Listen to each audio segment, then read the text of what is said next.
እንደ አውሮፓውያኑ አቆጣጠር ሜይ 25 ቀን 2026 ዓለም በታላቅ ድንጋጤና ሐዘን ውስጥ ተዘፍቃ ትገኛለች። በመካከለኛው ምስራቅ አሸዋማ በረሃዎች ላይ የባሩድ ጭስ ከሰማዩ ደመና ጋር ተቀላቅሎ የሰው ልጅ ደም እንደ ጎርፍ እየፈሰሰ ባለበት በዚህ ወቅት የአሜሪካ ጦር ኃይል ኦፕሬሽን ኤፒክ ፉሪ በሚል መጠሪያ በኢራን ላይ የከፈተው ጦርነት እጅግ ዘግናኝና መሪር ዋጋን እያስከፈለው ይገኛል። ይህ ጦርነት ፖለቲካዊ ግብግቡንና ወታደራዊ ስልቱ ቢገዝፍም ከጀርባው ግን በሺዎች የሚቆጠሩ ቤተሰቦችን ልብ የሚሰብር ተስፋን የሚያጨልምና ጥቁር ጠባሳን የሚጥል መሪር ሐዘን ጥሎ አልፏል። እስካሁን ድረስ የ13 ብርቅዬ የአሜሪካ ወታደሮች ሕይወት በጠላት ጥይትና በአደጋ ተቀጥፏል። እነዚህ 13 ነፍሳት ተራ ወታደራዊ ቁጥሮች አይደሉም። እነሱ እያንዳንዳቸው የራሳቸው የሆነ ታሪክ፣ የራሳቸው የሆነ ህልምና የሚናፍቋቸው ቤተሰቦች የነበሯቸው የማይተኩ ጀግኖች ናቸው። የዚህ ሰቆቃ እጅግ አስከፊ ምዕራፍ የሚጀምረው በምዕራብ ኢራቅ ሰማይ ላይ ነው። መጋቢት 12 ቀን 2026 በዩኤስ አየር ኃይል ታሪክ ውስጥ ጥቁር ነጥብ ሆኖ የሚመዘገብ አደጋ ተከሰተ። 6 የአየር ኃይል አባላትን አቅፎ ይበር የነበረው ኬሲ 135 ስታርቶ ታንከር ነዳጅ ጫኝ አውሮፕላን በድንገት ተከስክሶ በውስጡ የነበሩት 6 ጀግኖች በአንድ ላይ ወደ መቃብር ወሰደ። ከእነዚህም መካከል የ33 ዓመቱ ሜጀር ጆን አሌክስ ክሊነር ታሪክ እጅግ ልብ ሰባሪ ነው። አሌክስ በአላባማ ግዛት ውስጥ ያደገ የተፈጥሮ ፍቅር ያሸነፈውና ከልጆቹ ጋር ተራራ መውጣትን የሚወድ ሩህሩህ አባት ነበር። በሰማይ ላይ ንስር ሆኖ ነዳጅ ጫኝ አውሮፕላኑን ሲያበር፣ በምድር ላይ ደግሞ የ3 ትንንሽ ልጆች መጠጊያ ነበር። እናቱ ሜሪ ኤለን ክሊነር ልጇን ስታስታውስ ጦርነቱ የቀማት ልጇን ብቻ ሳይሆን የልጅ ልጆቿን የወደፊት ተስፋ እንደሆነ በምሬት ትገልጻለች።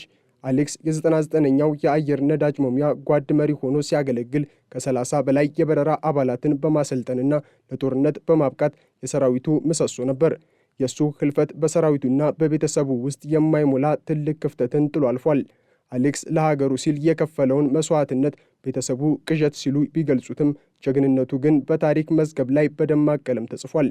በዚሁ አደጋ ሕይወቷ ያለፈችው የ31 ዓመቷ ካፒቴን አሪያና ሳቪኖ ደግሞ በወንድ የበላይነት በሚታወቀው የአቪዬሽን መስክ ውስጥ ለሴቶችና ለአናሳ ብሔረሰቦች ፋና ወጊ ነበረች።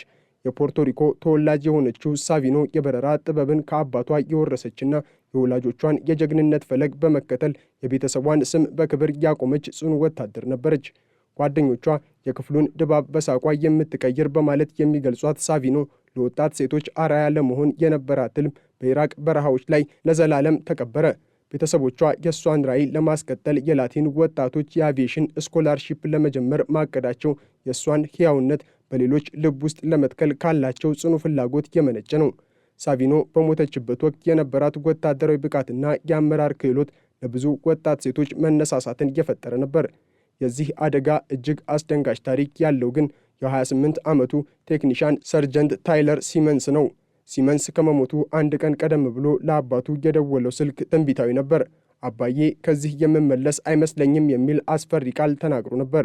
አባቱ ቻርለስ ማይሎ ሲመንስ ልጁን በጸሎትና በተስፋ ሊያጽናናው ቢሞክርም የታይለር ስሜት ግን የሞት ጥላ እንዳንዣበበበት ቀድሞ ተረድቶ ነበር።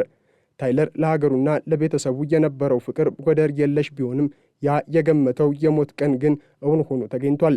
አባቱ ልጄ ቢሆን ኖሮ ዛሬም ቢሆን ያንኑ ውሳኔ ይወስን ነበር፣ ምክንያቱም ሙያውንና ሀገሩን ይወድ ነበር ሲል የገለጸው ቃል የአንድ ወታደርን የቁርጠኝነት ጥግ ያሳያል። የታይለር ፈገግታና ብሩህ ስብዕና አሁን በትዝታ ብቻ ቢቀሩም ያሳየው ጀግንነት ግን ለዘላለም ሲወሳ ይኖራል። በዚያው አስከፊ አደጋ ውስጥ ሌላዋ የወደቀችው የ33 ዓመቷ ቴክኒሻን ሰርጀንት አሽሊ ፕሩት ነበረች። ባሏ ግሪጎሪ ፕሩት ባለቤቱን ብሩህ በማለት ይገልጻታል። አሽሊ የሁለት ትንንሽ ልጆች እናትና በበረራ ላይ ነዳጅ የመሙላት ጥበብን ለሌሎች የምታስተምር መምህርት ነበረች። ሕይወቷ በደስታ ምዕራፍ ላይ በነበረበት ወቅት ጦርነቱ ያንን ደስታ ነጥቆ ቤተሰቧን ለሐዘን ዳርጎታል። አሽሊ በሰራዊቱ ውስጥ ለረጅም ዓመታት ያሳየችው ታማኝነትና ትጋት በጓደኞቿና በቅርብ ዘመዶቿ ዘንድ ሁልጊዜም ሲከበር ይኖራል። እንዲሁም የ38 ዓመቱ ካፒቴን ሴት ኮቫል በትዳር አጋሩና በልጆቿ ዘንድ እንደ ትልቅ ተራራ የሚታይ ሁልጊዜም ሌሎችን የሚያስቀድም ግብረ ገብነት የተላበሰ ወታደር ነበር። የ30 ዓመቱ ካፒቴን ከርስቲ አንግስተን ደግሞ ገና በታዳጊነቱ በአሻንጉሊት አውሮፕላኖች ሲጫወት ያደገ የበረራ ህልሙን እውን ያደረገ ግን ደግሞ ያ ህልሙ በጦርነት እሳት የነደደበት ወጣት ነበር። አንግስት የአባቱን ፈለግ በመከተል የአቪዬሽን ዘርፍን የተቀላቀለና በሙያው ከፍተኛ ደረጃ ላይ የደረሰ ቢሆንም በኢራቅ ሰማይ ላይ ግን የመጨረሻውን በረራ አድርጎ ተሰናብቷል። የጦርነቱ እሳት በኢራቅ ብቻ አልተገደበም። መጋቢት 1 ቀን በኩዌት ሹዋይባ ወደብ ላይ በደረሰ ድንገተኛ የኢራን ጥቃት 6 የአሜሪካ ወታደሮች ሕይወታቸውን አጥተዋል። ይህ ጥቃት በሰላማዊ ቀጠና ውስጥ የነበሩ ወታደሮችን በድንገት እየቀጠፈ አሰቃቂ ክስተት ነበር። ከእነዚህም መካከል የ20 ዓመቱ ሰርጀንት ዲክላን ኮዲ ታሪክ እጅግ የሚቆረቁር ነው። ኮዲ በሰራዊቱ ውስጥ ካሉ እጅግ ትንሹ ወጣት አንዱ ነበር። ከአሜሪካ ርቆ በኩዌት በረሃ ውስጥ ቢሆንም በየቀኑ ከቤተሰቦች ጋር በኢንተርኔት ቪዲዮ ጌም እየተጫወተ የናፈቁትን ልባቸውን ያክም ነበር።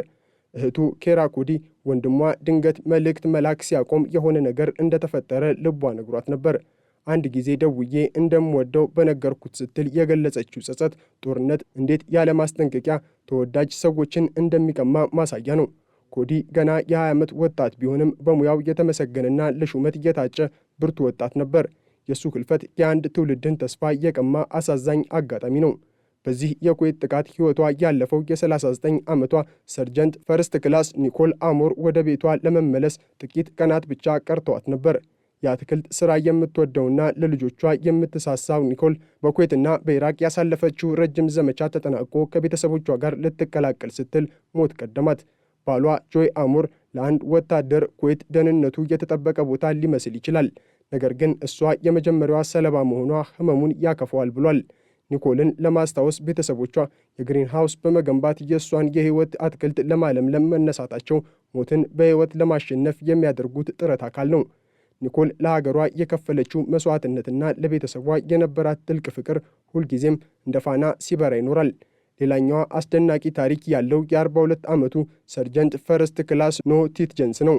ቲትጀንስ በሰራዊቱ ውስጥ ለረጅም ዓመታት ያገለገለ ብቻ ሳይሆን በማርሻል አርት ጥበብ ውስጥም ድርብ ጥቁር ቀበቶ ያለው መምህር ነበር። ጓደኞቹ ኖ ፈገግ ሲል ማየት ብርቅ ነው ይሉታል። ነገር ግን ያ ከባድ ገጽታው ከውስጡ ያለውን ሩህሩህ ልብ አይሸፍነውም ነበር። ወጣት ወታደሮችን በማብቃትና እንደ ታላቅ ወንድም በመንከባከብ ይታወቅ የነበረው ቲትጀንስ በሦስተኛው የውጭ አገር ዘመቻው ላይ እያለ ሕይወቱ አልፏል። ቲትጀንስ በሰራዊቱ ውስጥ የነበረው የአመራር ብቃትና ወታደራዊ ስነ ምግባር ለብዙዎች መምህርና አራያ እንዲሆን አድርጎታል። በዚሁ ጥቃት ሜጀር ጄፍሪ ኦብራይን፣ ካፒቴን ኮዲ ሆከር እናም ቺፍ ዋራንት ኦፊሰር ሮበርት ማርዛን ተሰውተዋል። ማርዛን በተለይ ወጣት ወታደሮችን በነጭ ሰሌዳ ላይ የሕይወት መመሪያዎችን እንዲነድፉ በማስተማር የሚታወቅ ለብዙዎች አባትና መካሪ የነበረ አንጋፋ ወታደር ነው። ጄፍሪ ኦብራይን ደግሞ የጃዝ ሙዚቃ አፍቃሪና ለ3 ልጆቹ ሲል የሞት ግዳጅን የተቀበለ ታላቅ ሰው ነበር። ኮዲ ሆርክ ደግሞ በሳቅና በደስታ የተሞላ ስብዕና በብዙዎች ልብ ውስጥ ተቀርጾ ይቀራል። የሳውዲ አረቢያው የመጨረሻው መስዋዕትነት ደግሞ በ26 ዓመቱ ሰርጀንት ቤንጃሚን ፔኒንግተን ተከፍሏል። ቤንጃሚን መጋቢት 8 ቀን በሳውዲ አረቢያ በሚገኘው የፕሪንስ ሱልጣን አየር ማረፊያ ላይ በደረሰ ጥቃት ሕይወቱ አልፏል። ፔኒንግተን ገና በልጅነቱ ወታደራዊ ዩኒፎርም ለብሶና የጦር አውሮፕላኖችን ምስል በክፍሉ ውስጥ ሰቅሎ እያለመ ያደገ ወጣት ነበር። የቤዝቦል ስፖርት አፍቃሪው ቤንጃሚን ገና በ18 ዓመቱ ሰራዊቱን የተቀላቀለና ህልሙን በክብር የኖረ ቢሆንም በ26 ዓመቱ ግን የሀገር ባለውለታ ሆኖ አልፏል። የፔኒንግተን ታሪክ የህልም ጥንካሬንና ለሀገር መሰጠትን በጉልህ የሚያሳይ ነው። የጦርነት በአሜሪካ ወገን የ13 ወታደሮችን ሕይወት ቢቀጥፍም በኢራን ወገን የደረሰው ጥፋት ግን እጅግ ዘግናኝና ልብ የሚሰብር ነው። በኢራን የመንግሥት መገናኛ ብዙሃን ዘገባ መሠረት እስካሁን ከ3075 በላይ ሰዎች ሲገደሉ ከእነዚህም መካከል 168 ያህሉ ንጹሐን ሕፃናት መሆናቸው ጦርነቱ ምን ያህል ጭካኔ የተሞላበት መሆኑን ያሳያል። በአሜሪካ በኩል ደግሞ ከ400 በላይ ወታደሮች ቆስለው ፕሬዝዳንት ዶናልድ ትራምፕ ምንም እንኳን የሟቾችን ቤተሰቦችን ቢያጽናኑም ጦርነቱ ግን ሊቀጥል እንደሚችልና ተጨማሪ መስዋዕትነት ሊኖር እንደሚችል መግለጻቸው በብዙዎች ዘንድ ከፍተኛ ቁጣንና ስጋትን ፈጥሯል። የሜጀር ክሊነር አክስት ዣን ማሪ ዲሎግ የወታደር ሕይወት እንደ ሸቀጥ የሚታይ አይደለም በማለት በማኅበራዊ ገጻቸው ላይ የጻፉት መልእክት የጦርነቱን መራር እውነት ቁልጭ አድርጎ ያሳያል። ጦርነት ውሳኔ ሰጪዎቹ ፖለቲከኞች ቢሆኑም ዋጋውን ግን የሚከፍሉት በበረሃ ውስጥ ደማቸውን የሚያፈሱት ወታደሮችና በቤት ውስጥ በሐዘን የሚቆራመቱት ቤተሰቦች ናቸው። እነዚህ 13 ጀግኖች አሁን በታሪክ ማዕደር ውስጥ ስማቸው በወርቅ ቀለም ተጽፏል። እያንዳንዳቸው የየራሳቸው ታሪክ፣ የየራሳቸው ሕልምና የየራሳቸው ቤተሰብ ነበራቸው። አንዳንዶቹ እንደ ታይለር ሲመንስ የሞታቸውን ቀን ቀድመው አውቀውታል። አንዳንዶቹ እንደ ኒኮል አሞር ወደ ቤት ሊመለሱ ጥቂት ሰዓታት ሲቀሯቸው ተቀጥፏል። ሌሎቹ ደግሞ እንደ ዴክላን ኮዲ በወጣትነታቸው ፍላጎታቸው ላይ ሳሉ ተለይተዋል። ዛሬ በአሜሪካ ከተሞችና መንደሮች ውስጥ የሚሰማው የለቅሶ ድምፅ የጦርነትን አሰቃቂነት የሚመሰክር ነው። እነዚህ ወታደሮች በደንብ ልብሳቸው በስተጀርባ የነበራቸው ሰብአዊነት፣ ለሀገራቸው የነበራቸው ታማኝነትና ለቤተሰቦቻቸው የነበራቸው ፍቅር ለዘላለም ሲታወስ ይኖራል። በመካከለኛው ምስራቅ ምድር ላይ የፈሰሰው ደም ዳግመኛ እንዳይፈስና ሌሎች ልጆች አባቶቻቸውንና እናቶቻቸውን እንዳያጡ የሰላም ድምፅ ከጦርነት ነጎድጓድ በላይ ከፍ ብሎ እንዲሰማ ብዙዎች ይማጸናሉ። የኦፕሬሽን ኤፒክ ፉሪ መራር ትዝታ በሰዎች ልብ ውስጥ ለዘላለም ቢቆይም የእነዚህ 13 ጀግኖች መስዋዕትነት ግን የሰላምን ዋጋ በድጋሚ እንድንገነዘብ ያደርጋል። ጦርነቱ መቼም ቢሆን አሸናፊ የሌለውና ለሁለቱም ወገን መሪር ሐዘንን ብቻ የሚያተርፍ መሆኑ እነዚህ 13 ሕይወቶች ምስክር ናቸው። ዓለም ከዚህ የጥፋት አዙሪት ወጥታ ወደ ሰላም እንድትመለስ የሚናፍቁ በሚሊዮኖች የሚቆጠሩ ቤተሰቦች ጸሎትና ልመናም ከእነሱ ጋር ነው። ለሀገር መሰጠትና ለላቀ ዓላማ መቆም የጀግንነት ጥግ ቢሆንም የዚያ መስዋዕትነት ዋጋ ግን ለቤተሰብና ለወዳጅ ዘመድ የማይጠገን ቁስል ነው። በአላባማ፣ በዋሽንግተን፣ በኦሃዮ፣ በኬንታኪ፣ በኢንዲያና፣ በሎዋ፣ በፍሎሪዳ፣ በሚኒሶታ፣ በኔብራስካና በቨርጂኒያ የሚገኙ የግል ሰቆቃዎች የጦርነቱን ትክክለኛ ገጽታ ያሳያሉ። የእነዚህ ጀግኖች ነፍስ በሰላም ትረፍ፣ ታሪካቸውም ለትውልድ መማሪያና የሰላም ተስፋ ይሁን። ጦርነቱ ዛሬም ቢቀጥልና ተጨማሪ ሕይወቶችን ቢቀጥፍም የእነዚህ 13 ጀግኖች ገድል ግን በታሪክ ማህደር ውስጥ ሁልጊዜም በደማቁ ተጽፎ ይኖራል። ኦፕሬሽን ኤፒክ ፉሪ የታሪክ መዛግብት አንዱ ምዕራፍ ሆኖ ሲመዘገብ የእነዚህ 13 ወታደሮች ስም ግን ከወታደራዊ ማዕረጋቸው በላይ በሰብአዊነታቸው፣ በደግነታቸውና ለሀገራቸው በሰጡት የማይተካ ሕይወታቸው ሲታወስ ይኖራል። ጦርነት የሰው ልጅን ደካማ ጎን የሚያሳይ ቢሆንም የእነዚህ ጀግኖች ታሪክ ግን የሰውን ልጅ ጥንካሬና